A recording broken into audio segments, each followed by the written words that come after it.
Em 2014, o antropólogo David Matsuda publicou os estudos que ele havia realizado junto ao Exército dos Estados Unidos. Nesses estudos, ele buscou entender as razões, as causas, os contextos por trás de soldados americanos que cometiam suicídio. Como há bastante tempo na ciência nós sabemos que o suicídio é fortemente associado a transtornos psiquiátricos como a depressão, por exemplo, a abordagem do Matsuda foi olhar mais para o contexto por trás da vida desses soldados que se suicidavam. E o que os resultados desse estudo demonstraram é que esses soldados que cometiam suicídio quase sempre tinham líderes que faziam da vida deles um inferno. Esse é um caso extremo de algo que é conhecido na literatura científica e também no senso comum da população como liderança tóxica.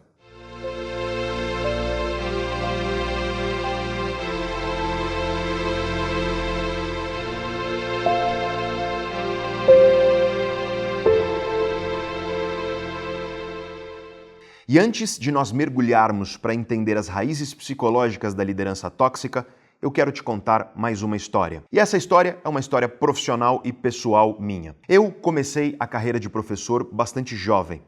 E devido a ter começado muito jovem, eu tive uma experiência que pouca gente tem na vida. Eu tive a experiência de ser colega de profissão de professores que haviam sido meus professores durante a faculdade. Certo dia, um aluno veio me contar a respeito das aulas de um professor, um colega, que ele havia sido meu professor também quando eu era universitário. E o que esse aluno me contou me deixou um pouco surpreso, porque basicamente ele foi me explicando o que ele estava vendo e ouvindo nas aulas, eu fui ouvindo aquilo e percebendo que aquele meu colega, que havia sido meu professor, estava dando as exatas mesmas aulas que ele me deu muitos anos antes. E não é que ele era um professor dessas disciplinas que não mudam com o tempo. Por exemplo, lógica ou então matemática, ou até mesmo história da filosofia. Ele era professor de estudos sociopolítico e econômicos do Brasil. E, portanto, uma matéria que se atualiza com uma velocidade muito grande. Eu achei aquela história estranha, então eu fui assistir a uma aula desse meu colega. Pedi para ele para sentar lá no meio dos alunos e assistir a uma aula. E o que eu vi foi exatamente o que o meu aluno tinha me contado. A aula era exatamente a mesma aula, ipsis literis, a mesma aula que ele dava cerca de 10 anos antes. Esse meu colega, apesar de ser um cara muito gente fina, era um cara um pouco acomodado. Ele havia sido contratado pela faculdade muito jovem e ele não tinha chegado nem a fazer o mestrado, que dirá o doutorado. Então, para além de não atualizar as suas aulas, ele não atualizava o seu próprio currículo. E nós não podíamos reclamar que nós ganhávamos mal. Dávamos aula em uma das faculdades que paga melhor no Brasil. E, portanto, a questão eu não entendia direito qual era. Mas o fato era que ele não, aparentemente, investia energia em aprimorar a sua carreira. Muito pelo contrário, sempre que eu batia um papo com ele na sala dos professores ou pelos corredores da faculdade, o papo era geralmente ele reclamando. Ele dizendo que o problema era o chefe, que o problema era a faculdade, que o problema era o MEC, enfim. Ele sempre arrumava uma série de culpados para justificar por que ele se comportava do jeito que se comportava. E aí, naturalmente, o tempo foi passando, as exigências a respeito de currículo começaram a mudar. Uma das coisas que instauraram na faculdade era a exigência de, no mínimo, mestrado para você ser professor. Ele não tinha o mestrado. Deram a ele um tempo para que ele se atualizasse e ele não se atualizou. O resultado foi que ele acabou sendo desligado da faculdade. E só então ele resolveu fazer o mestrado. Mais recentemente, eu soube que ele finalmente terminou o mestrado.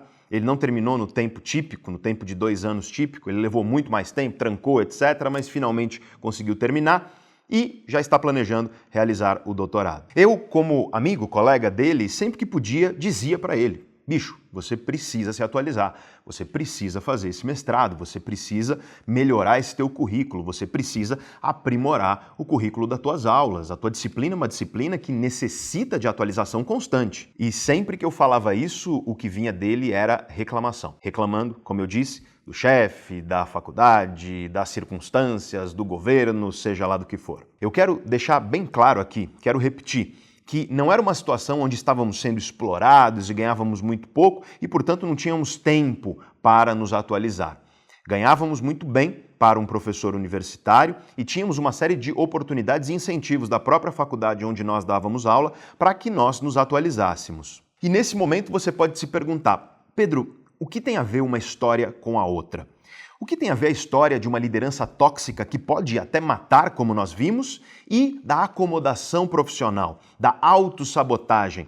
A pessoa que procrastina, por exemplo, que adia a mudança, que vive prometendo que vai fazer algo para melhorar a sua carreira, só que acaba não fazendo. O que liderança tóxica e autossabotagem têm de semelhante para eu ter contado essas duas histórias agora para vocês? E é exatamente esse o objetivo do vídeo de hoje. Eu quero te mostrar que tanto a liderança tóxica quanto a autossabotagem profissional partem de um mesmo princípio psicológico. E para começar a explicar isso, eu quero te dar uma notícia que provavelmente você já sabe.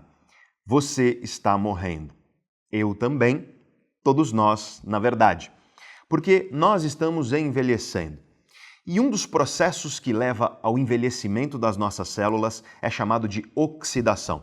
E se você se lembra das aulas de química, você deve recordar que a oxidação é um processo cujo principal elemento é o oxigênio. Veja então que o mesmo oxigênio que nos mantém vivos é também aquilo que nos mata. A morte é a consequência inevitável da vida, pelo menos com a tecnologia de medicina que nós temos hoje. Mas isso não significa que toda vida e que toda morte, portanto, são equivalentes. Dependendo da maneira que você viver, dependendo das suas escolhas, dependendo dos caminhos que você tomar pela tua vida, você pode chegar ao final da tua vida, olhar para trás e sentir profundo arrependimento. Ou então, dependendo das escolhas que você fez, você pode olhar para trás ao final da sua vida e sentir um grande orgulho e um carinho pela vida que você viveu. É isso que eu quero dizer quando eu digo que nem toda vida e nem toda morte são equivalentes. Isso é algo dito há muito tempo, desde a filosofia grega. Os gregos enxergavam que o ser humano, por possuir esse intelecto que nós temos, diferente de todos os outros animais, o ser humano tem a oportunidade de viver vidas que são virtuosas e ele tem também a oportunidade de viver vidas que não são tão virtuosas assim. Você encontra essa ideia em Sócrates, na verdade, em Platão, quando ele se refere a Sócrates, no próprio Platão. Você encontra essa ideia no Aristóteles e, na verdade, em praticamente todo filósofo da história da filosofia. Você encontra lá, num campo chamado filosofia moral, esse filósofo refletindo a respeito da vida que vale a pena ser vivida, a respeito de qual é o melhor caminho para que nós vivamos e convivamos da melhor forma possível. E se por acaso você se interessa por uma introdução à filosofia para entender, por exemplo, o que é essa dimensão chamada filosofia moral, que investiga as melhores formas de viver e conviver, eu te convido a conhecer um vídeo nosso chamado Aprender a Viver, uma introdução à filosofia. Você acessa esse vídeo clicando aqui. Mas, para nossa reflexão aqui de hoje, eu quero apenas que você lembre dessa ideia.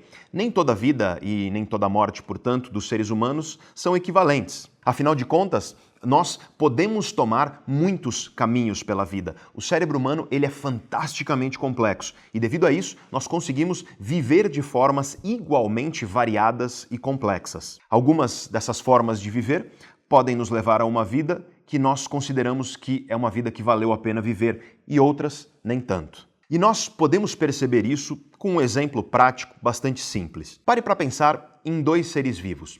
Pare para pensar em abelhas ou então em cupins. São insetos, de fato, mas são insetos que vivem em sociedades bastante complexas. Se você já estudou as dinâmicas sociais das abelhas e dos cupins, você deve ter visto que é muito complexo, o jeito deles viverem é muito complexo, a organização social deles é bastante complexa. No entanto, se você compara uma sociedade de abelhas que vivia 70 mil anos atrás, ou então uma sociedade de cupins que vivia 70 mil anos atrás, se você compara 70 mil anos atrás a vida desses insetos com a vida desses insetos hoje, você não vai enxergar grandes diferenças. Abelhas e cupins viviam 70 mil anos atrás, mais ou menos como elas vivem hoje, sem grandes mudanças. Veja então que com os seres humanos a coisa é um pouco diferente. 70 mil anos atrás, o número total de seres humanos do planeta era de poucos milhares. Os estudos costumam estimar aproximadamente 6 mil seres humanos no mundo inteiro, 70 mil anos atrás. Veja que no momento em que eu estou gravando este vídeo aqui, o nosso canal Neurovox está chegando a 800 mil inscritos. Isso significa que 70 mil anos atrás, o número total de seres humanos no planeta era menor do que 1% dos inscritos desse canal. E uma pergunta que se pode fazer ao ouvir isso é por quê? Por que o número de seres humanos 70 mil anos atrás era tão pequeno? E os pesquisadores se dividem para responder isso. Uma minoria dos pesquisadores acredita que foi algum tipo de cataclisma ambiental que aconteceu 70 mil anos atrás. Algum tipo de desastre ambiental que mudou, por exemplo, a temperatura, o clima e tornou a vida dos seres humanos difícil ou impediu que os seres humanos tivessem acesso a alimento, entre outras coisas. Mas, eu repito aqui, esses pesquisadores são minoria, porque a maioria dos pesquisadores hoje entendem que a população de seres humanos era tão pequena nessa época porque nós éramos insignificantes. Éramos um primata que vivia em pequenos grupos no leste da África. Não podíamos viver em grandes grupos porque éramos caçadores e coletores. O ser humano, até cerca de 12 mil anos atrás, era caçador e coletor. E o que significa isso? O ser humano vivia em pequenos grupos nômades, que chegavam em um lugar, se alimentavam do que havia por lá. Quando acabava os recursos por ali, eles levantavam e iam para outro lugar. Então você deve imaginar que vivíamos em grupos pequenos porque tínhamos que carregar tudo nas costas o tempo inteiro. E grupos pequenos naturalmente conseguem se mover com mais agilidade e mais facilidade do que grandes grupos. E foi só 12 mil anos atrás, naquilo que ficou conhecido como revoluções agrícolas, que o ser humano estacionou, que ele parou em um lugar e começou a ficar mais tempo por lá. Não é à toa que a partir de 12 mil anos atrás houve uma explosão na evolução cultural dos seres humanos, porque no momento em que nós conseguimos parar em um lugar só, cultivar a terra e, posteriormente, cultivar também os animais para alimentação, isso multiplicou em grande medida as possibilidades de vida dos seres humanos. Mas isso é história para outro vídeo. O que eu quero estabelecer aqui é que, de acordo com a maioria dos pesquisadores, o ser humano era um bicho insignificante que vivia no leste da África. E se você parar para pensar, nós vivíamos num ambiente onde tudo queria nos matar. Nós tínhamos predadores, desde os mais óbvios, como o leão, chamado rei da selva, ou então hienas, chacais. Imagina um chacal, é do tamanho de um cachorro. Se eu botar você e um chacal num ringue, em quem você aposta? E não para por aí. Lá na África, tudo queria nos matar, porque mesmo bichos que não necessariamente nos devoravam, ameaçavam a nossa vida. Veja, por exemplo, a mamba negra, uma das cobras mais venenosas que existem, que ainda é responsável por muitas mortes de ser humano hoje em dia na África. Ou então os elefantes, que na vida selvagem são extremamente territoriais e agressivos. Ou então os hipopótamos, que também são muito territoriais e agressivos. Aliás, elefantes e hipopótamos matam mais seres humanos do que leões hoje em dia na savana africana. E eu poderia continuar aqui, mas acho que você pegou a ideia. Nós vivíamos num ambiente extremamente hostil. Somos um bicho relativamente frágil, vivíamos em grupos pequenos e, portanto, éramos relativamente insignificantes na natureza. Pois bem, se éramos insignificantes, o que fez com que o ser humano se tornasse o mamífero dominante do planeta? É indiscutível que nós somos um dos principais predadores de ápice do planeta. Veja que mesmo predadores que reinaram por milhões de anos, na verdade centenas de milhões de anos, predadores como o tubarão, por exemplo. Para você ter uma ideia, o tubarão, as espécies, claro, antigas de tubarão, elas existiam antes mesmo de existirem as árvores. Isso te mostra o quanto o tubarão é um bicho eficiente, o quanto ele é biologicamente eficiente. É um predador de ápice e, no entanto, nos dias de hoje, você tem várias espécies de tubarão que estão à beira da extinção. Por quê? Por causa dos seres humanos. O ser humano, então, se tornou o grande predador de ápice do planeta, ao ponto, é claro, também de talvez ter a possibilidade de, inclusive, se destruir, mas isso também é assunto para outro vídeo. Agora, nós precisamos reconhecer que o ser humano conseguiu uma proeza que nenhum outro bicho no nosso planeta conseguiu. Nós conseguimos domar a natureza com uma eficácia que nenhum outro bicho jamais sonhou, mesmo os bichos mais inteligentes que nós conhecemos, como golfinhos, por exemplo, ou então os chimpanzés. O ser humano conseguiu praticamente triplicar a sua expectativa de vida em relação ao que era dezenas de milhares de anos atrás. Para você ter uma ideia, um cara que você chamaria de vovô nessa época é um cara de 40 e poucos anos de idade. Nós vivíamos muito menos. O ambiente era extremamente ameaçador. Nós não controlávamos quase nada da natureza. E hoje, muito disso mudou. A população de seres humanos explodiu de 6 mil indivíduos para hoje passando de 7 bilhões indo para 8 bilhões de seres humanos. Nós conseguimos progressivamente erradicar doenças, nós conseguimos permitir que seres humanos que jamais viveriam nessa época, 70 mil anos atrás, hoje nós conseguimos permitir que esses seres humanos vivam com qualidade de vida. Eu te dou um exemplo que é engraçado. Certa vez, meu irmão ele chegou para mim e perguntou: Pedro, se você vivesse nessa época, dezenas de milhares de anos atrás, você acha que você seria um líder da tribo ou algo do tipo? E eu dei risada. Eu disse ao meu irmão: olha, eu provavelmente nem chegaria à pré-adolescência, provavelmente eu nem sobreviveria sequer por alguns anos, porque eu estou usando agora lente de contato, mas eu tenho aproximadamente 5,5 graus de hipermetropia e 3,75 de astigmatismo. As pessoas perguntam para mim: Pedro, você enxerga de longe ou de perto? E eu dou risada, porque eu não enxergo. A natureza não deu essa dádiva para mim. Se eu tivesse nascido dezenas de milhares de anos atrás, eu já teria sido comida de algum bicho faz tempo, porque eu não consigo enxergar. E veja que os avanços que o ser humano permitiu fazem com que eu possa hoje ter lente de contato, ter óculos, muitos de vocês aí também. Então, nós teríamos sido eliminados da natureza, não fosse o avanço cultural, científico, tecnológico que o ser humano conseguiu neste planeta em que nós vivemos. E o resumo da ópera aqui é que o ser humano é bastante diferente dos outros bichos. Somos um animal, isso é importante de nunca esquecermos. Se você acha que essa afirmação é ofensiva ou qualquer coisa do tipo, então eu convido você a mandar um e-mail para os biólogos que definiram essa taxonomia, porque, de acordo com a biologia, nós somos um animal, nós somos um primata, nós somos um mamífero. No entanto, somos um animal, um primata, um mamífero muito especial. Conseguimos coisas que os outros bichos não conseguem. E a pergunta que cabe é por quê? O que o ser humano tem de diferente dos outros bichos para conseguir tamanho sucesso biológico? E a resposta está na ponta da língua da maioria das pessoas. Você rapidamente responde: é a inteligência. O ser humano possui um cérebro muito especial que permite a ele uma inteligência, e essa inteligência nos permite o sucesso biológico que nós temos. E de fato, a inteligência humana é fundamental para isso que a gente consegue fazer. Por exemplo, a inteligência humana permite ao ser humano aquilo que nós chamamos de raciocínio abstrato, que é um conceito que parece complicado, mas na verdade é muito simples. Veja que eu tenho uma caneca aqui na minha frente. Eu posso olhar para essa caneca e eu posso refletir sobre ela. Eu estou aqui fazendo então um raciocínio a respeito do mundo concreto. Eu estou pensando a respeito de algo que está concreto à minha frente. O ser humano tem uma capacidade de raciocínio abstrato. Nós conseguimos sair do mundo concreto e ir para um mundo dentro das nossas cabeças. Veja só, eu posso pedir para você agora imaginar um urso polar. E você consegue. Eu posso pedir para você imaginar esse urso polar, só que ele vai ser cor rosa-pink. E você consegue. Eu consigo pedir para você imaginar esse urso polar rosa-pink com asas de anjo enormes atrás nas costas dele. E você consegue imaginar.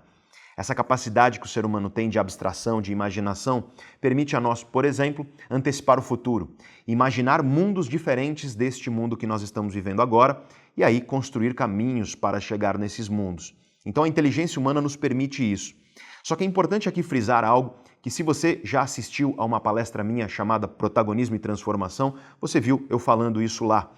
A inteligência que trouxe os seres humanos aqui não é a inteligência que muitos têm na cabeça. As pessoas tendem a achar que a inteligência que trouxe o ser humano aqui é a inteligência solitária. Muita gente tem na cabeça a ideia, por exemplo, do Einstein. E aí nós pensamos no Einstein e vem na nossa cabeça aquele gênio solitário que sozinho ele produziu ideias que revolucionaram a humanidade. E isso está errado em todos os sentidos. Está errado primeiro porque o Einstein não fez nada sozinho. O Einstein era um membro ativo da comunidade científica da época dele. Ele era criticado por colegas, ele criticava seus colegas, ele participava de debates, ele trocava ideias com a comunidade científica. Einstein, sem sombra de dúvida, foi um ser humano brilhante, mas ele não teria sido nada se não fosse a comunidade científica da época. Aliás, ele não teria sido nada se não fosse a humanidade que veio antes dele. Einstein não existiria se não existisse Isaac Newton, por exemplo. E veja que essa é uma frase que eu falo bastante, você talvez já tenha me ouvido falar em palestra, ou em vídeo, ou lá no Instagram, mas é uma frase do Isaac Newton. Newton diz assim: se eu enxerguei longe, foi por estar em pé sobre os ombros de gigantes.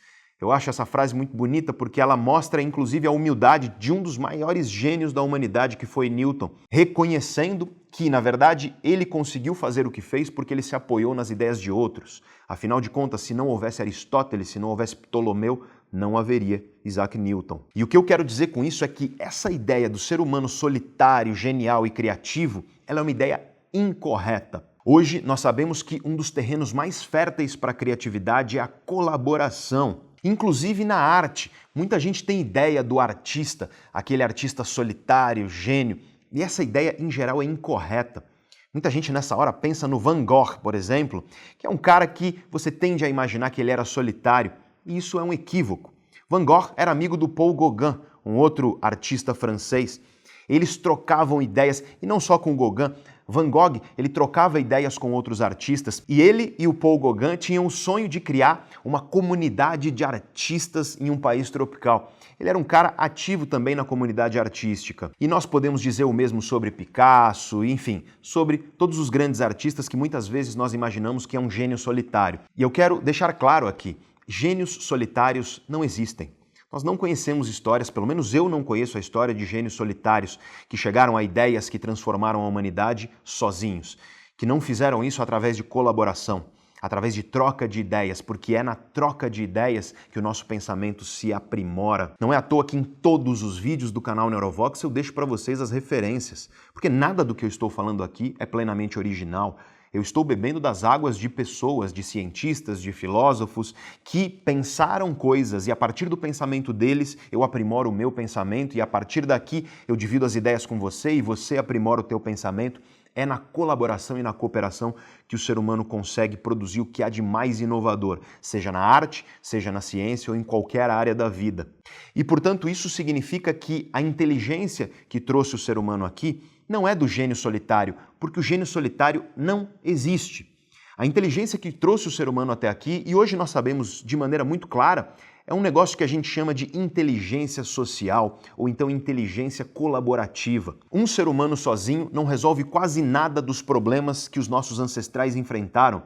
Agora, 10 seres humanos, dividindo suas inteligências, compartilhando ideias para resolver grandes problemas, eles matam o mamute, alimentam a tribo e seguem fortes. Se você quiser ler a respeito disso, ler a respeito do trajeto que o ser humano percorreu, do que trouxe o ser humano até os dias de hoje, eu recomendo um livro que muitos de vocês já devem ter lido, é best-seller, você encontra em qualquer livraria, um livro chamado Sapiens. E o Harari, que escreveu esse livro, é um escritor brilhante, ele consegue escrever de uma forma muito cativante. Então, apesar de ser um livro muito grande, é um livro gostoso de se ler. E lá você vai ver que, é claro, a inteligência humana, a capacidade cognitiva, como nós chamamos na ciência dos seres humanos, capacidade de resolução de problemas, por exemplo, ela foi importantíssima para que a gente chegasse até aqui. Mas ela não seria nada se não fosse a capacidade que o ser humano tem de cooperar. Bota o ser humano no ringue com qualquer bicho de médio porte para cima e a gente perde. No entanto, bote qualquer bicho da natureza no ringue com 10 seres humanos que estão preparados, que através da colaboração dividiram suas inteligências para se preparar para aquele confronto, e eu desconheço bichos da natureza que são capazes de nos vencer. E esse cérebro, essa inteligência colaborativa, essa capacidade de planejamento e da execução de planos, tudo isso permitiu ao ser humano uma coisa que o filósofo francês Jean-Jacques Rousseau chamava de perfectibilidade. E aqui eu volto ao exemplo das abelhas e dos cupins. Veja que uma sociedade de abelhas ou de cupins de 70 mil anos atrás é essencialmente igual a uma sociedade de abelhas ou cupins nos dias de hoje. Agora, se você observa uma sociedade de seres humanos 70 mil anos atrás e compara com uma sociedade de seres humanos hoje, a coisa é bem diferente. O ser humano, nos diz Rousseau, consegue se aperfeiçoar ao longo do tempo. Nós conseguimos, através da nossa inteligência, e repito, da colaboração das nossas inteligências, nós conseguimos nos aperfeiçoar, nos tornar melhores ao longo do tempo. Mas acontece que esse mesmo cérebro que permite ao ser humano se aperfeiçoar ao longo do tempo, a tal da perfectibilidade do Rousseau, esse mesmo cérebro também é plenamente capaz de destruir as nossas vidas ao longo do tempo. Ou seja, nós temos a capacidade de perfectibilidade, de nos aperfeiçoar ao longo do tempo. No entanto, nós também temos a capacidade de nos autodestruir ao longo do tempo.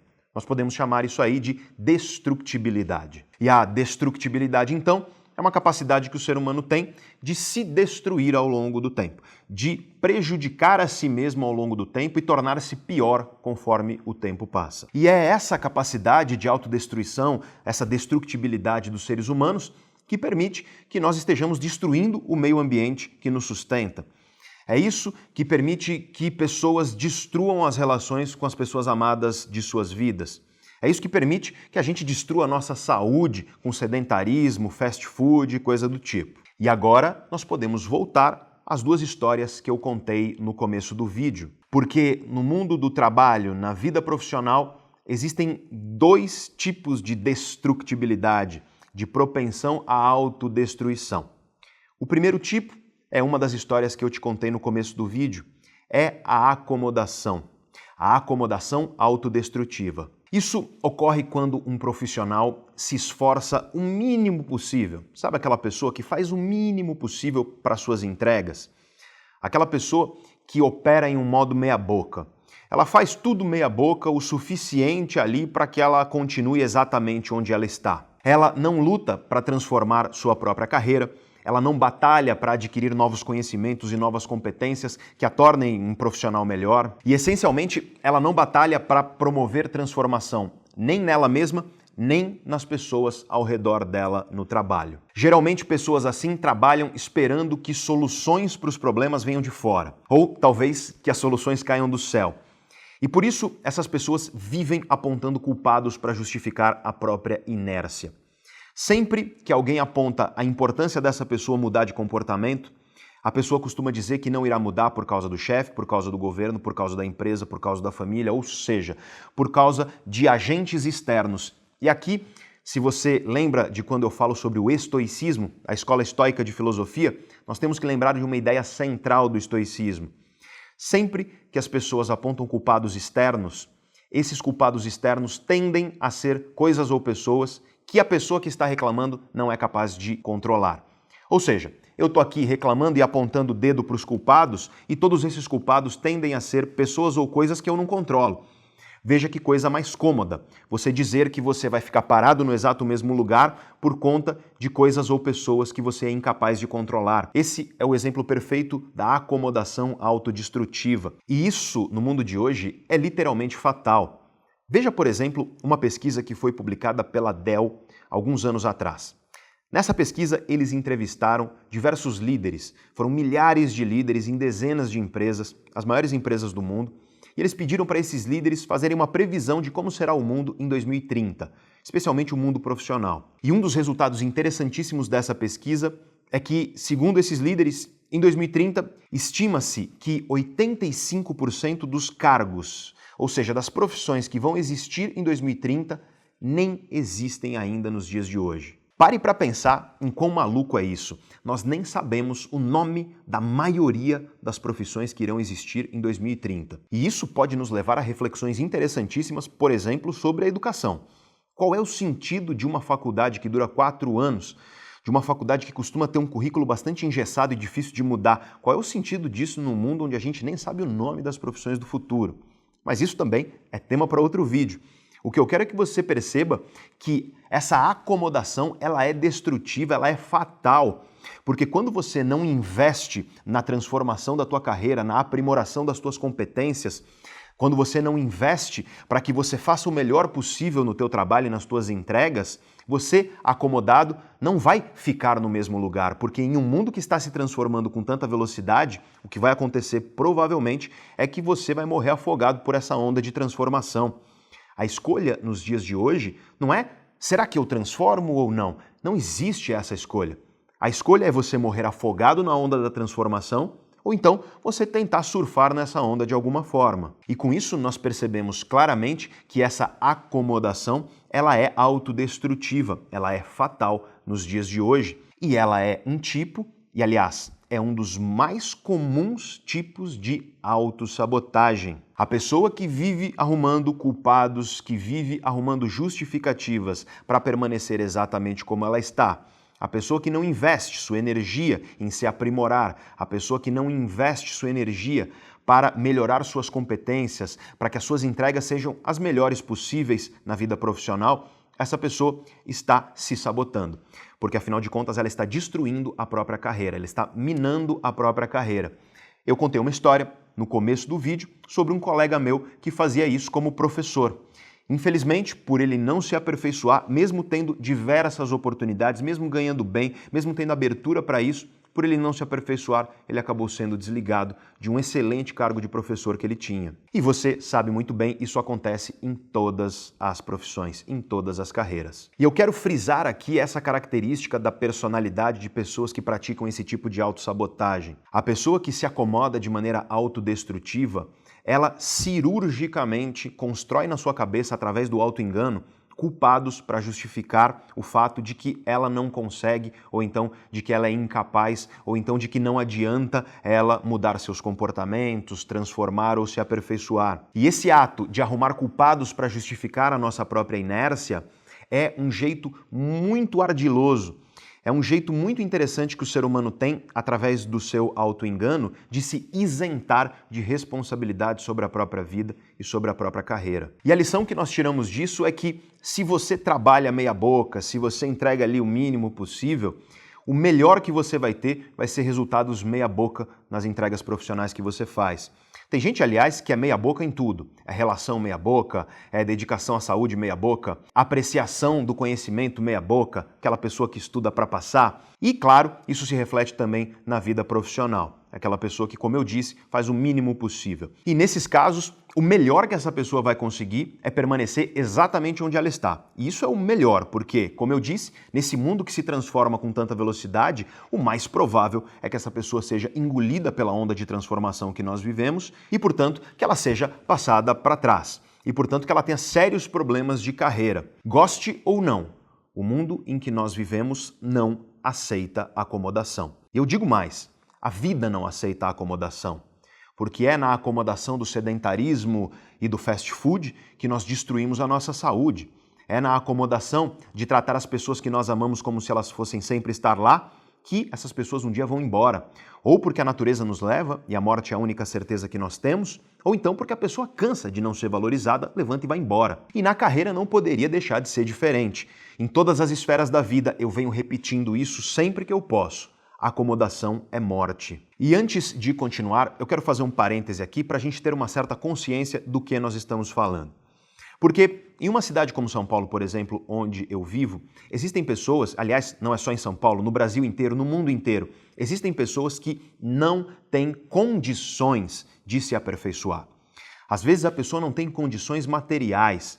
Você falar, por exemplo, de uma criança que nasceu em uma comunidade muito pobre, que não teve saneamento básico, que não teve o mínimo de nutrição e esperar que o cérebro dessa criança, quando ela for adulta, seja um cérebro que vai ter as mesmas capacidades de uma criança que nasceu em uma boa família, que foi bem nutrida e bem escolarizada, você esperar que essas duas crianças elas estejam em patamar de igualdade é simplesmente delirante. Da mesma maneira que é delirante nós falarmos do esforço por melhorar as nossas competências, em uma pessoa, por exemplo, que pega 4 conduções por dia para 3 empregos para conseguir minimamente fazer com que a sua família se alimente.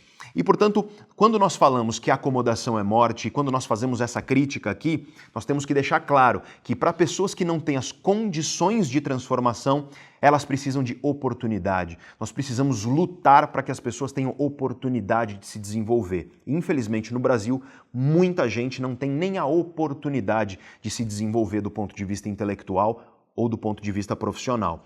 Não é dessas pessoas que eu estou falando aqui, porque essas pessoas necessitam, repito, de oportunidade. Eu estou falando aqui do sem número de pessoas, das inúmeras pessoas que eu conheço quando vou às empresas, que eu conheço na minha vida pessoal, que muitas vezes me mandam mensagens, pessoas que têm plenas condições de transformar suas vidas, mas apesar disso, por conta dessa autossabotagem, desse autoengano, vivem arrumando culpados para justificar sua própria inércia e por conta disso não saem do lugar e muitas vezes acabam sendo passadas para trás. Não no sentido do engano, mas passadas para trás porque foram ultrapassadas por pessoas que, ao contrário delas, buscaram se aperfeiçoar e entregar o melhor que poderiam em suas vidas. E muita gente nessa hora me critica e fala, pô, você tá aí de terno, é fácil você falar isso. Ou então dizem que, não, o meu trabalho ele é um trabalho de rotina e a rotina torna tudo isso muito mais difícil. E aí eu dou risada, de verdade. Eu sou professor.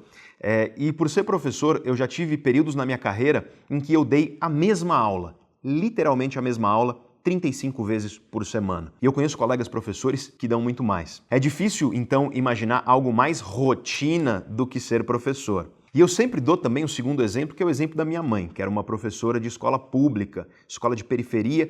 É triste dizer, mas existem escolas violentas de periferia. Mas minha mãe sempre foi uma professora muito séria, uma professora que fazia questão de ter rigor e de ser professora com P maiúsculo, aquela professora que está preocupada com o desenvolvimento intelectual dos seus alunos. Minha mãe, como professora de escola pública, vivia condições onde ela era vítima, sim, de uma profissão onde no Brasil você é negligenciado. Professores de escola pública no Brasil são absolutamente negligenciados, alunos também, aliás. Professores que ganham mal, professores que não têm o mínimo de condição para conseguir exercer a sua profissão da melhor forma possível, que dirá para se aperfeiçoar. E a minha mãe, que vivia nessas condições, ela tinha tudo para viver reclamando da vida. Afinal de contas, de maneira justificada, ela tinha, sim, razões para reclamar da injustiça que é cometida com professores de escola pública no Brasil. Só que essa mulher, que tinha tudo para viver reclamando, ela era uma professora que fazia questão de sempre dar o seu melhor, e é frase da minha mãe que eu uso sempre nas minhas palestras e você talvez já tenha ouvido. Ela dizia para mim: Pedro, se você for fazer qualquer coisa, faz o teu melhor e faz com carinho. Porque, dizia minha mãe, se você está insatisfeito onde você está e você desconta isso nas outras pessoas fazendo meia boca o que você faz, o nome disso é egoísmo. Você está descontando nos outros as tuas próprias frustrações. Você não tem o direito de fazer isso, minha mãe dizia. E ela dizia também, se você fizer com carinho, as pessoas vão notar o brilho nos teus olhos e você vai contagiar as pessoas e o caminho que você vai trilhar a partir daí é um caminho naturalmente de crescimento. E eu, que via minha mãe em condições muito difíceis, numa escola, repito, violenta, muitas vezes alunos, por ela ser uma professora séria, alunos depredavam o carro dela. Então o carro que ela pagou em 60 prestações, com suado dinheiro difícil de um professor, ela chegava e ela dava aula de manhã, à tarde, à noite, dava aula para magistério, ela chegava à noite no estacionamento para voltar para casa e o pneu do carro dela estava rasgado, por exemplo. Essa mulher que tinha tudo para viver reclamando me dizia isso. E isso foi uma coisa que me inspirou muito como ser humano. E é por isso que eu estou falando aqui que a autossabotagem, essa autossabotagem autodestrutiva, onde você se acomoda, onde você faz meia boca, onde você faz o mínimo possível, isso só está te fazendo mal. Por mais que você esteja insatisfeito onde você está, se você está fazendo isso, você só está garantindo que você ou vai ficar no mesmo lugar ou vai daí para um lugar pior. O mundo de hoje, como eu disse, não tolera a acomodação. A vida não tolera a acomodação. E a vida é curta demais para a gente fazer o que a gente está fazendo meia boca. Essa, aliás, é uma das razões de às vezes eu ficar alguns meses sem publicar aqui no canal. Eu prefiro esperar um tempo para gravar um vídeo de qualidade para vocês do que simplesmente sair gravando, mesmo que o algoritmo do YouTube diga que eu tenho que postar com maior frequência para o canal crescer. Eu acredito que a dedicação e o carinho é o caminho para você conseguir crescimento em todas as áreas da vida. Afinal de contas, como pai, como esposo, esposa, como mãe, como profissional, como professor, enfim, em todas as dimensões da vida. O carinho, a dedicação, o brilho nos olhos é o que faz não só nós conseguirmos os melhores resultados, mas nós vivermos também mais felizes. Porque profissionais que trabalham com brilho nos olhos são profissionais que não entregam apenas melhores resultados. São profissionais que, quando chegam no final do dia, respiram fundo e enxergam no dia de trabalho que tiveram motivos para se alegrar, motivos para sentirem propósito em suas vidas, motivos para olharem para suas próprias vidas e enxergarem que nós temos a possibilidade como ser humano, independentemente da profissão que você exerce, nós temos a possibilidade de usar o nosso intelecto para melhorar. E eu, como professor, dando 10, 20, 35 vezes a mesma aula, o que eu fazia era fazer questão de que a toda aula eu aprendesse um pouquinho e melhorasse um pouquinho como professor. Aprendesse com os alunos que nunca tinham ouvido aquela matéria, ouvisse o que os alunos tinham para dizer para que eu pudesse me aperfeiçoar, enxergasse naquilo que eu faço formas de trazer melhores exemplos, formas de levar conteúdos complexos de uma maneira mais compreensível para as pessoas. Foi graças a isso que eu criei o canal, é graças a isso que você está assistindo esse vídeo. E portanto que a mensagem aqui seja: abandone essa acomodação autodestrutiva. Pegue as rédeas da tua vida, pare de viver a tua vida no banco de passageiros, sendo tocado por outra pessoa, sendo tocado por culpados que você aponta. Em vez de tudo isso, entenda que existem sim pessoas que dificultam as nossas vidas, condições que dificultam as nossas vidas, existem sim, não podemos dizer que não existem. Essa história de você pode ser o que você quiser, isso aí é delírio de autoajuda. Você não pode ser o que você quiser. Essa ideia de que se você quiser você pode virar o Neymar, por exemplo, ou se você resolver cantar você vai ser o próximo Roberto Carlos, ou se você preferir, se você resolver empreender, você vai ser o próximo Silvio Santos. Essas ideias são estapafúrdias. Nunca você pode afirmar esse tipo de coisa. Agora, uma coisa eu posso afirmar com bastante segurança, que se você se dedicar para muito além do meia-boca, você dedicar com excelência aquilo que você está fazendo, amanhã você se torna um pouquinho melhor nisso que você está fazendo do que você era ontem. E esse é o único critério de sucesso possível, é o único critério de sucesso racional. É você se comparar com quem você era ontem e enxergar que hoje você é um pouco melhor.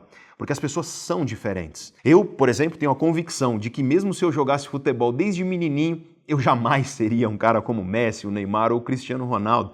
Eu sou péssimo com bolas, eu sou ruim até em boliche, eu sou ruim até em sinuca. Qualquer coisa que tem bolas no meio, qualquer esporte que envolva bolas, eu sou muito ruim. E, portanto, eu tenho a convicção de que eu não seria capaz de me tornar um profissional como esse. Nós temos que ter essa humildade. Existem pessoas e pessoas no mundo, as pessoas são diferentes em seus talentos, em sua inteligência. Mas o que nós podemos dizer, aliás, é o que os estudos científicos nos mostram com bastante convicção, que mesmo as pessoas que são extremamente talentosas, elas só obtêm sucesso na profissão, só obtêm êxito na profissão, por exemplo, quando elas se dedicam, quando elas se esforçam sempre na excelência, sempre entregar mais do que é esperado.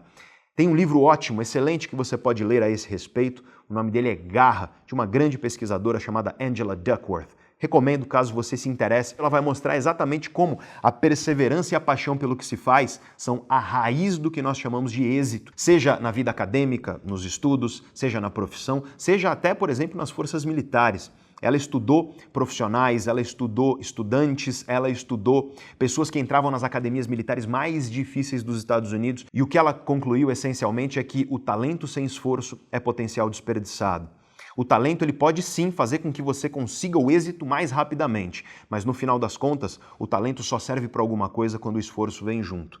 A mensagem que eu tenho para você então é que a acomodação é morte. É buscar parar de se autodestruir através da acomodação e sempre buscar a excelência. Sempre buscar, com brilho nos olhos e com carinho, fazer o melhor que você puder naquilo que você está fazendo e melhorar, não se comparando com os outros, não imaginando que você vai virar o fulano ou a fulana, porque, aliás, esse é um dos maiores problemas dos dias de hoje. As pessoas vivem se comparando com as outras e isso não faz sentido nenhum.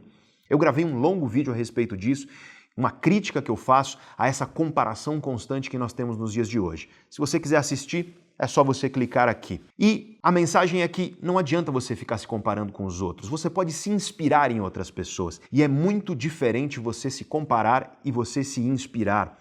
Porque quando você se compara, você está usando a pessoa como medida do que você é. E isso é receita para a frustração.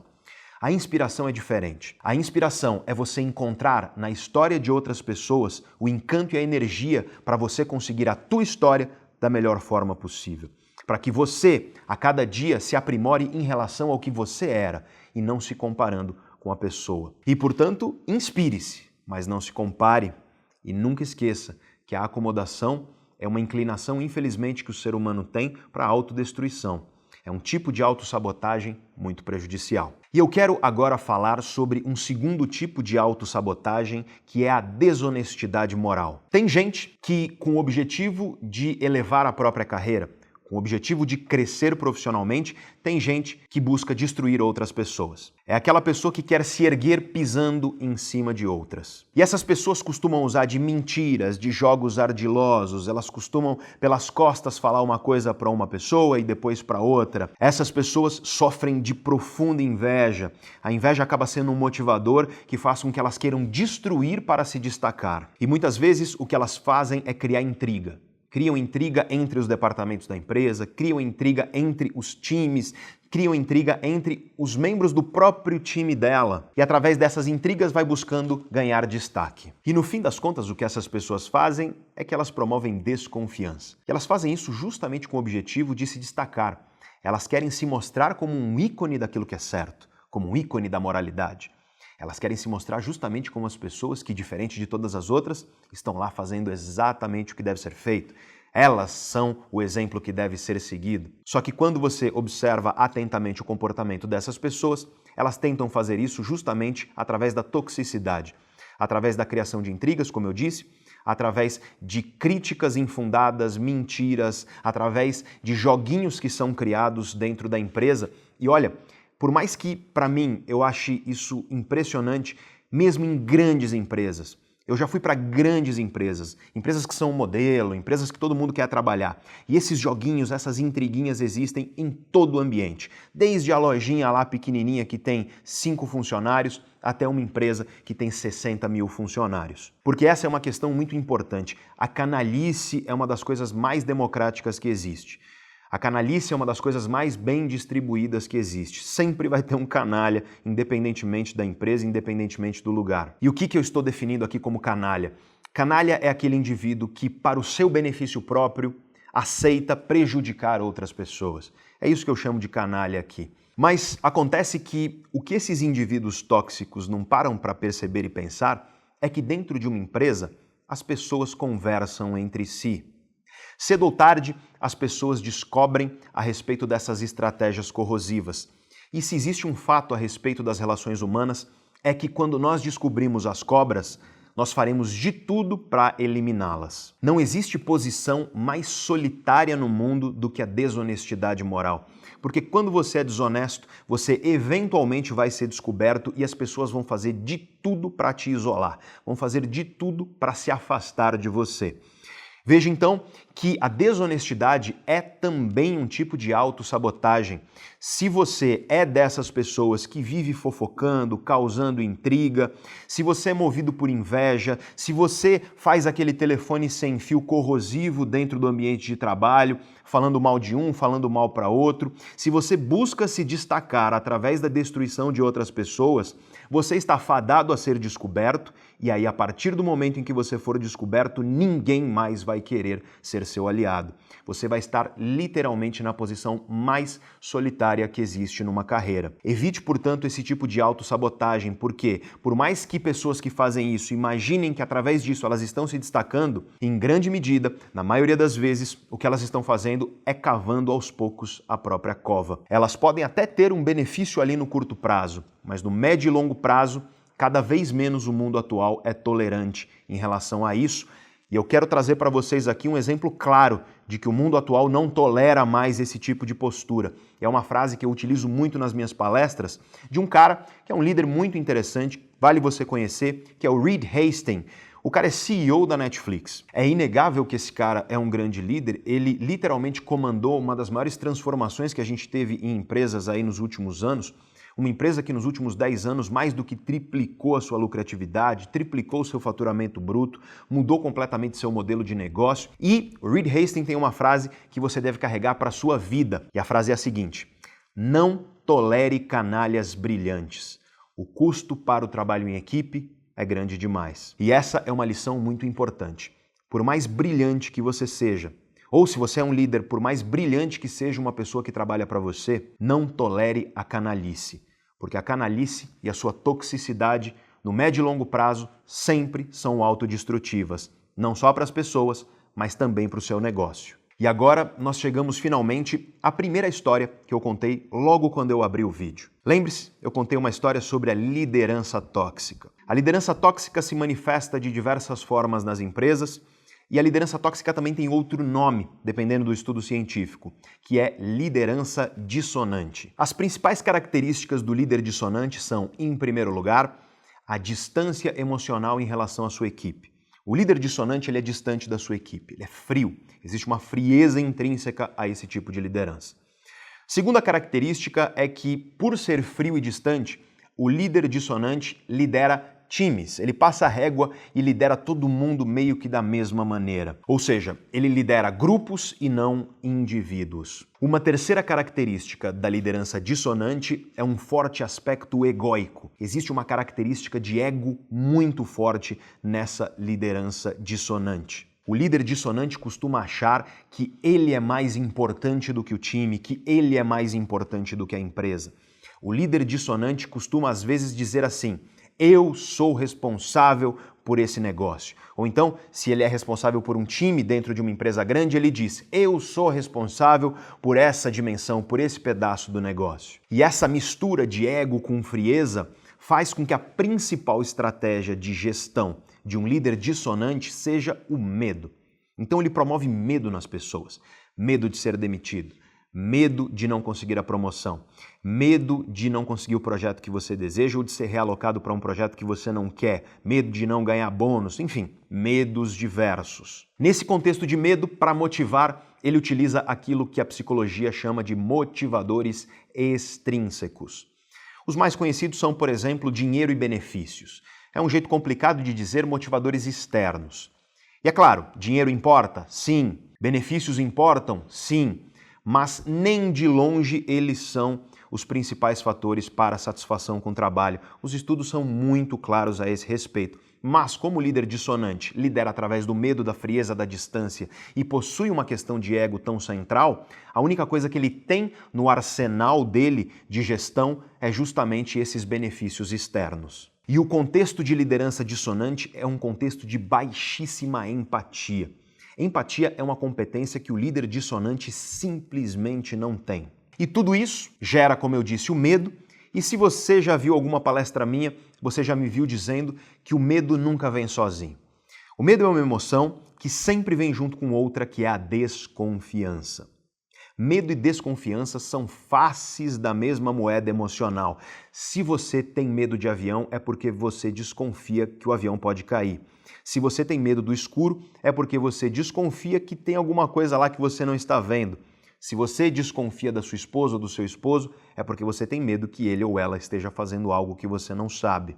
Desconfiança e medo andam juntos e, portanto, o resultado geral de uma liderança dissonante é desconfiança. E hoje nós sabemos que nesse contexto de medo e desconfiança, os níveis de estresse são elevadíssimos. E isso causa um problema muito grave. Quando você trabalha dentro de um ambiente onde a tua liderança é dissonante, isso aumenta o teu risco de tudo que é tipo de doença que você pode imaginar. Por exemplo, colaboradores de uma empresa que trabalham dentro de um ambiente dissonante, com um líder ou com líderes dissonantes, eles têm maior risco de doenças cardiovasculares, como infarto do miocárdio, como, por exemplo, angina instável ou então até derrame cerebral. Essas pessoas têm também maior risco de doenças como a doença de Alzheimer. Elas têm maior risco de doenças do sistema digestório, como gastrite e, no limite, úlcera estomacal. Elas têm maiores riscos de síndrome do intestino irritável. E, além disso, nos últimos anos, as pesquisas científicas têm mostrado que pessoas que vivem nesses ambientes tóxicos vivem com níveis de inflamação crônica. Então, o corpo da pessoa vive constantemente inflamado. E esses níveis de inflamação crônica aumentam o risco, por exemplo, de depressão, aumentam o risco de ansiedade e até mesmo de doenças como a doença de Alzheimer.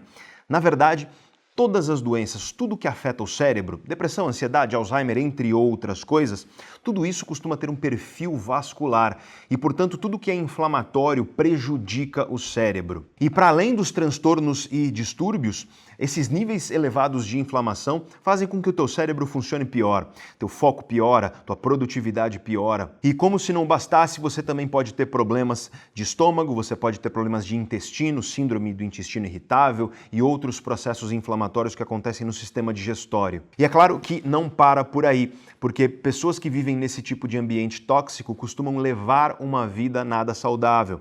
A pessoa costuma dormir mal, a pessoa costuma ter uma alimentação muito pouco saudável porque ela desconta nos alimentos as frustrações que vive no trabalho. Muitas vezes isso prejudica as relações das pessoas, então, por conta do estresse vivido, a pessoa não consegue se relacionar da melhor forma com a sua esposa, com o seu esposo, com seus filhos e por aí vai. Então é uma bola de neve. Isso vai piorando a saúde da pessoa até os níveis onde pode ocorrer aquilo que é chamado de síndrome de burnout. A pessoa simplesmente está num nível de esgotamento que ela não consegue mais trabalhar. E tudo isso, é claro, gera absenteísmo, as pessoas faltam porque ficam mais doentes, mas gera também um negócio que a medicina do trabalho chama de presenteísmo. E o que significa isso? Você tem, por exemplo, um colaborador na tua empresa e por conta desse ambiente tóxico, ele está em 50% da produtividade que ele poderia estar. Ele está em 50% do seu potencial. Ele é 50% do que ele seria se ele estivesse num ambiente engajado, num ambiente não tóxico, num ambiente saudável, num ambiente de confiança. E esses ambientes, eles costumam ter um engajamento muito menor. Os estudos falam aproximadamente de 75% pior o engajamento de um ambiente tóxico, de um ambiente dissonante, que, portanto, é um ambiente de baixa confiança. Então você tem 75% a menos de engajamento nas pessoas que trabalham lá. E hoje nós sabemos que empresas de baixo engajamento, elas são, em média, 22% menos lucrativas do que empresas de alto engajamento. Então veja que, para todos os fatores, para tudo que você pode imaginar, a liderança tóxica é prejudicial. Ela é prejudicial para as pessoas, e esse para mim é o aspecto mais fundamental. Pessoas que vivem em um ambiente tóxico, elas literalmente estão acelerando a sua própria morte, por conta de uma liderança que está causando tudo isso.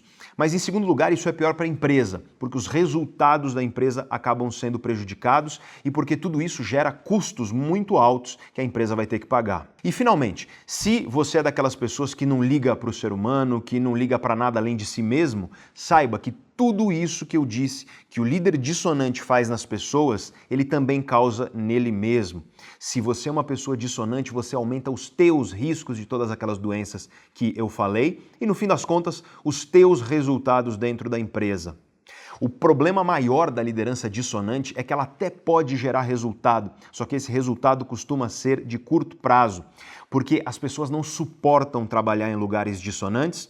Isso faz com que você perca talentos e isso faz com que ocorra um problema muito grave na liderança dissonante. O líder dissonante não consegue preparar alguém à altura para substituí-lo. E você sabe que para ser um líder você precisa necessariamente preparar pessoas para te substituir, porque só então você vai poder crescer.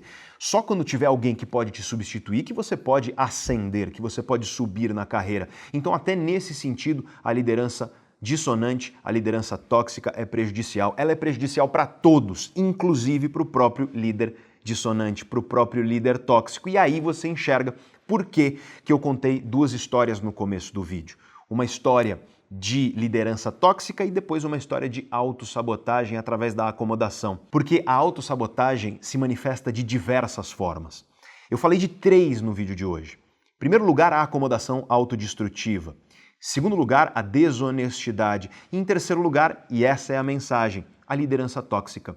A liderança tóxica é um tipo de autossabotagem porque o líder tóxico ele está prejudicando a equipe, ele está prejudicando a empresa e ele está prejudicando a si mesmo. Essa destruição causada pela liderança tóxica é também um tipo de autodestruição, porque, como eu disse, ela acaba prejudicando a própria pessoa que é destrutiva. E às vezes, e olha, não é tão raro assim, infelizmente, você encontra em uma empresa um líder que ele é as 3 coisas ao mesmo tempo. Ele é acomodado, ele é desonesto e, para piorar, ele é um líder tóxico que dissemina a dissonância. E a mensagem que eu tenho levado às empresas, eu dou muitas palestras sobre liderança nas empresas, a mensagem que eu tenho levado é de 0 tolerância. Não tenha tolerância, por mais brilhante que você acredite que aquele indivíduo é. Porque se o cara está numa posição de liderança e o que ele dissemina é toxicidade, o que ele dissemina é dissonância, então ele é incompetente. Ou seja, ele não possui as competências necessárias para ocupar a posição que ele ocupa. Porque para ocupar uma posição de liderança com eficiência, gerando resultados em todos os sentidos, resultados humanos, resultados para o negócio, você necessita compreender que a ressonância é fundamental. A ressonância, a disseminação de confiança, uma liderança empática, ela é fundamental, inclusive para os resultados. E o meu sonho como profissional, e aliás é por isso que falo tanto sobre liderança, é que chegue um momento nas empresas onde a liderança ressonante, Ou seja, a liderança através da confiança e da empatia, ela seja tão necessária no currículo quanto é hoje em dia você falar inglês, por exemplo. Alguns anos atrás, na verdade uns 20, 30 anos atrás, falar inglês era um bônus. Falar inglês era uma coisa que você tinha a mais no teu currículo. Hoje em dia, se você não fala inglês, você nem entra na maioria das empresas. Então o meu desejo é que isso aconteça também com a ressonância. Ou seja, que a dissonância e a toxicidade não sejam toleradas. A pessoa que é dissonante, ela simplesmente não tem lugar para trabalhar num ambiente onde ela vai conviver com outras pessoas. Que ela vá trabalhar sozinha, se é que isso é possível, porque eu desconheço um cargo, eu desconheço uma carreira onde o sujeito consegue sozinho fazer alguma coisa. Mas o ponto é, se a pessoa não tiver a capacidade de desenvolver competências de empatia e de eliminar ou pelo menos controlar a sua dissonância, essa pessoa então não está apta para entrar no mercado de trabalho. E nessa hora sempre tem alguém que me critica dizendo que negócios são coisas sérias, que dureza é necessário e que a dissonância muitas vezes é o único caminho que existe, não dá para ser ursinho carinhoso, beijos, abraços e carinhos o tempo inteiro, e não é disso que eu estou falando. E para isso eu te dou o exemplo de um líder que eu acho que vale a pena estudar, que é um cara que com 16 anos de idade ele já era conhecido como o Grande. Estou falando de Alexandre, você sabe. Alexandre era um príncipe, ele era príncipe da Macedônia. O pai dele era o Filipe da Macedônia. Com 16 anos de idade, ele já era chamado de o Grande e com 20 anos de idade o pai dele morreu. Ele assumiu o reinado da Macedônia. 20 anos, veja só, jovem, muito jovem. Alexandre, por ser príncipe e depois rei, ele poderia muito bem fazer o que muitos reis faziam, que era jogar seu exército para morrer e ficar lá atrás assistindo. Só que não era isso que ele fazia. Alexandre lutava na primeira linha do exército, não tinha ninguém na frente dele, ele encabeçava o exército. Ele colocava o pescoço dele lá, no risco, junto com os soldados dele. Inclusive ele se feria violentamente nas batalhas. Teve batalha que fez com que Alexandre precisasse de quase um ano para recuperar os seus ferimentos. Alexandre tinha uma relação pessoal com os seus soldados. Imagine só, o cara é rei, ele poderia simplesmente tratar aquelas pessoas como descartáveis, mas ele fazia questão de tratar seus soldados como seres humanos que eles eram. Ele tinha uma relação pessoal com seus soldados, ele conhecia os caras um a um. Prova disso é que quando Alexandre estava para morrer, e ele morreu muito jovem, com 33 anos de idade, não foi em batalha, porque ninguém peitava esse cara frente a frente. Alexandre morreu, alguns historiadores acreditam que envenenado, mas esses são minoria. A maioria dos historiadores acredita que Alexandre contraiu alguma doença e devido a isso morreu tão jovem. Mas quando ele estava para morrer, os soldados dele fizeram questão de se despedir dele um a um. E com isso você vê o tamanho da confiança que esse cara tinha com o time dele, que era o exército dele. Eu conheço gestores Brasil afora, nas muitas empresas que eu visito, que se o cara estiver morrendo, o time do cara não vai visitar lá no hospital não. Os caras vão fazer um churrasco no domingo com open bar. Mas brincadeiras à parte, e não é tão brincadeira assim, é bem sério. Provavelmente você conhece líderes aí que se o cara tiver uma doença, a equipe talvez dê graças a Deus por pior que seja isso, mas uma pessoa que adoece, uma pessoa que está literalmente matando a sua equipe, quando essa pessoa se afasta, você muitas vezes sente alívio, você nem tem controle sobre essa sensação. O mero afastamento da pessoa te faz sentir alívio e veja que coisa triste. Eu costumo dizer isso para pessoas dissonantes. Eu costumo dizer, imagina que se você é uma pessoa dissonante, quando você vai embora de um lugar, as pessoas ficam felizes. Eu acho isso um testamento da tristeza que é a dissonância. A dissonância é o convite para a solidão, é o convite para a morte precoce. Aliás, acho que essa é a mensagem central do vídeo de hoje. Você pode ser implacável nos teus objetivos, como foi Alexandre. Alexandre o Grande nunca perdeu uma batalha, mas com as pessoas que fazem ser possível lutar. E numa empresa, as pessoas são a razão de ser, tanto os clientes, que são pessoas, quanto as pessoas que lá trabalham. Veja que se a humanidade for à extinção amanhã, não sobra uma empresa no mundo. Os cabritos não vão lá entrar nas salas e ocupar o lugar dos executivos nas organizações. Então, pessoas são a razão de ser dos negócios. E você pode ser implacável nos teus objetivos, mas com as pessoas, você promovendo a confiança, promovendo a empatia e a ressonância, vai obter melhores resultados tanto para a sociedade, porque construiremos assim uma sociedade melhor, mais saudável em todos os sentidos e menos tóxica. Isso é melhor também para a empresa, para os resultados da empresa, e isso é melhor para o líder em si. Você, quando é dissonante, está prejudicando a si mesmo, tanto na tua saúde quanto nos teus resultados. E não adianta aqui tentar vir discutir, porque os dados científicos, eles são contundentes. Eu vou deixar para vocês uma porrada de referências de livros, artigos científicos e leituras para que você veja que hoje não há discussão a esse respeito. E eu quero dar aqui um exemplo contundente disso. Um exemplo de uma pesquisa realizada, e nessa pesquisa basicamente foi analisado os efeitos da grosseria, ou seja, de quando você trata uma pessoa que trabalha com você, fazendo com que ela se sinta desrespeitada. Veja só esses gráficos que eu vou colocar aqui para vocês. Essa pesquisa mostrou que o preço da grosseria, o preço do desrespeito é altíssimo. Quando um trabalhador se sente maltratado, isso afeta diretamente os relacionamentos desse trabalhador e a produtividade dele. Veja só, nessa pesquisa, entre os profissionais que viveram situações em que eles se sentiram desrespeitados, os números que nós temos são os seguintes: 80% deles ficaram muito tempo pensando nesse episódio de hostilidade. A gente chama isso na psicologia de ruminação emocional. A pessoa fica mastigando de novo e de novo aquilo. Ela fica revivendo, às vezes vai para casa, vai dormir e fica pensando naquilo. 78% das pessoas que se sentiram desrespeitadas em uma situação da empresa disseram que o comprometimento dela com a empresa diminuiu. Ou seja, ao ser desrespeitado, isso acabou afetando o comprometimento que a pessoa tinha com a empresa. 66% admitiram que a performance caiu, que eles começaram a trabalhar pior e que, claro, os resultados daquele trabalho estavam piores. 63% perderam tempo evitando o agressor. Ou seja, quando você é hostilizado, desrespeitado, quando uma pessoa dissonante é grosseira com você, e que fique claro, a grosseria e o desrespeito são sintomas da dissonância. Isso faz com que o colaborador evite a pessoa dissonante. E, portanto, isso gera aquela rádio peão, aquele afastamento e prejudica a colaboração. 48% passaram a se esforçar menos, 38% diminuíram a qualidade do trabalho, 25% descontaram suas frustrações nos clientes. Olha isso aqui que é muito importante. 25% descontaram no cliente as frustrações que sofreram e 12% admitiram que deixaram o emprego por causa do clima hostil.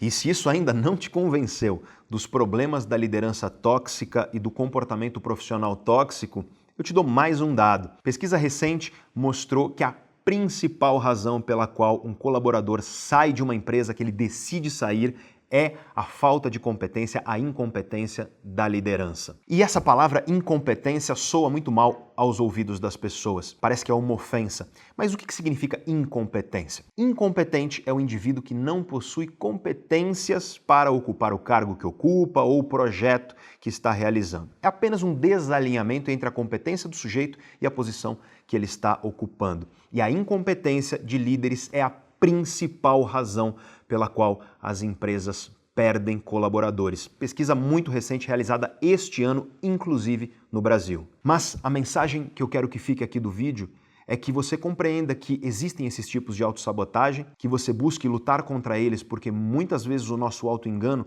faz com que a gente acredite que essas são boas estratégias, tanto para o nosso desenvolvimento, quanto para o desenvolvimento da empresa, quanto até das nossas relações. E como nós vimos, isso é uma mentira, mas às vezes o nosso autoengano faz com que nós fiquemos cegos para a realidade daquilo que nós fazemos. Então a mensagem que eu quero que fique aqui é: esteja atento. Esteja atento para que você não se acomode. Se você é uma pessoa que está se enxergando acomodada, uma pessoa que tem a oportunidade de melhorar, de fazer com excelência, mas em vez disso opta por fazer o mínimo, por fazer meia boca, se você tem no seu controle a possibilidade de você fazer o teu melhor e você escolhe a acomodação, ou então, se você é uma pessoa que acredita que através de mentirinhas, intrigas, fofocas, através dessas estratégias corrosivas, através do engano, ou seja, diminuindo e destruindo outras pessoas, se você acredita que é isso que vai te fazer se destacar na empresa, ou então, se você acredita que a liderança, através do medo, do ambiente tóxico onde você bota as pessoas umas contra as outras,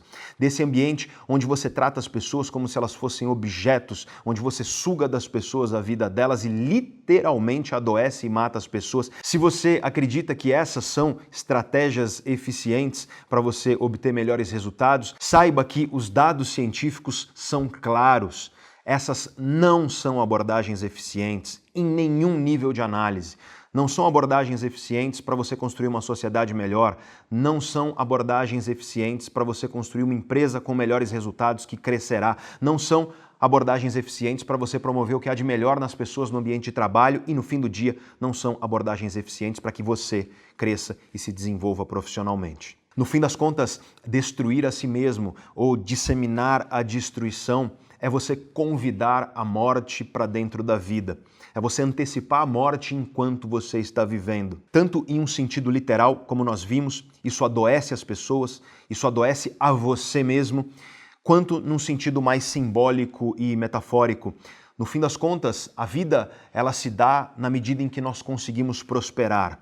A vida se dá na medida em que nós conseguimos multiplicar, em que nós geramos e produzimos valor e, especialmente, quando nós conseguimos tocar com o que a gente faz as outras pessoas, produzindo valor nelas. Talvez eu seja enviesado porque a minha profissão envolve muito isso. A profissão de professor envolve necessariamente você tocar outras pessoas e gerar valor para a vida de outras pessoas, mas eu acredito que toda profissão tem a possibilidade de fazer isso. E quando você constrói um ambiente de trabalho que valoriza tudo isso, que valoriza a empatia, a confiança, que não tolera a dissonância, a toxicidade, a acomodação, quando você constrói um ambiente onde as pessoas chegam no final do dia e se sentem realizadas, onde as pessoas têm a liberdade para fazer o que fazem com excelência e com brilho nos olhos, você está não só gerando melhores resultados para a economia, você está gerando melhores resultados para a humanidade. A autossabotagem, nas 3 formas que eu falei no vídeo de hoje, a acomodação, a desonestidade, a liderança tóxica, é, no fim das contas, a busca por atalhos. É buscar o caminho aparentemente mais fácil, seja pela conveniência da acomodação e do pouco gasto de energia, ou então pela sedutora possibilidade de você crescer pisando em cima de outras pessoas. Mas se você quer uma vida menos meia-boca, pare de buscar atalhos. Entenda que toda conquista de valor na vida humana não é obtida através de atalhos ou de caminhos fáceis. Muito pelo contrário, as grandes conquistas de valor, elas são fruto de árduo comprometimento, colaboração, perseverança e, sobretudo, autocrítica. Tenha a humildade de entender que, seja na saúde, seja nas relações, na empresa, na sociedade, na vida de maneira geral, acomodação é morte. E tudo isso são escolhas, são caminhos que a gente pode optar, trilhar, para quem sabe viver uma vida onde, quando a gente chegar lá no final, ao olhar para trás, o que nós sentiremos é gratidão, é carinho e é orgulho. Porque, afinal de contas, diferente das abelhas, diferente dos cupins, nosso cérebro permite que nós façamos diferente. Então, tente parar de ser inimigo de si mesmo. Nós sempre precisamos da humildade para olhar no espelho e perceber que nunca estamos prontos e que sempre temos alguma coisinha para melhorar. E antes de terminar o vídeo, eu gostaria de pedir a você para me contar histórias suas, de momentos que você viveu de liderança tóxica, de acomodação ou então de desonestidade. Não sei se você vai ter a coragem de falar quando você fez isso, mas muitos de vocês já viveram, já foram vítimas disso. Ou seja, você já sofreu embaixo de um líder tóxico e, no fim das contas, esse cara provavelmente prejudicou muito a sua vida. Então, me conta nos comentários essas suas histórias, porque eu leio todos os comentários e muitas vezes essas histórias elas servem para complementar os conteúdos que eu levo às empresas. Porque esse é o ponto. Eu estou presente dentro das empresas com cursos, palestras, etc. E quando vocês dividem essas histórias comigo, eu posso levar essas histórias até as empresas e quem sabe assim a gente cria uma onda positiva. A gente cria aí uma onda de melhora que nunca vai ser imediata, mas que aos pouquinhos a gente vai construindo ambientes de trabalho cada vez mais saudáveis. Se você ficou até aqui nesse longo vídeo, é porque você gosta do nosso conteúdo. E se você gosta do nosso conteúdo, eu peço a você, por favor, para você se inscrever no nosso canal e, se você for inscrito, para você clicar no sininho aí embaixo. Essa é uma forma muito importante para que o canal cresça e atinja cada vez mais pessoas. Peço a você também para curtir e compartilhar o vídeo. São também 2 coisas importantes para que o vídeo seja mais disseminado pelo algoritmo do YouTube. E como sempre aqui nos vídeos do canal Neurovox, tudo que eu disse é embasado em ciência, é embasado em conhecimento sólido. Se você quiser ler as referências de tudo que eu disse, eu recomendo que você acesse um link que eu vou deixar aí na descrição para um texto meu do LinkedIn. Na verdade, esse vídeo de hoje foi inspirado no texto, um texto que eu escrevi meses atrás.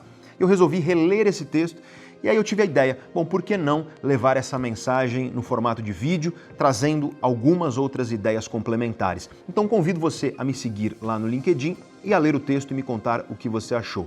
Nesse texto você encontra todas as referências de leitura. E é especialmente importante também, caso você tenha gostado do vídeo, você assistir ao vídeo da palestra Liderança para a Transformação. Ele é completamente complementar àquilo que nós falamos aqui hoje. Se você se interessa por essas questões das relações entre mente, cérebro e comportamento, convido você a conhecer os nossos cursos. Vou deixar um link aí embaixo também para você conhecê-los e caso você não conheça, convido também a conhecer o nosso livro Em Busca de Nós Mesmos. É um diálogo entre a filosofia e as ciências da mente e aí na descrição, então, você encontra o link para a compra do livro. Muito obrigado por terem ficado comigo até aqui, muito obrigado por disseminarem as mensagens que a gente traz no canal Neurovox. Um abraço e até a próxima.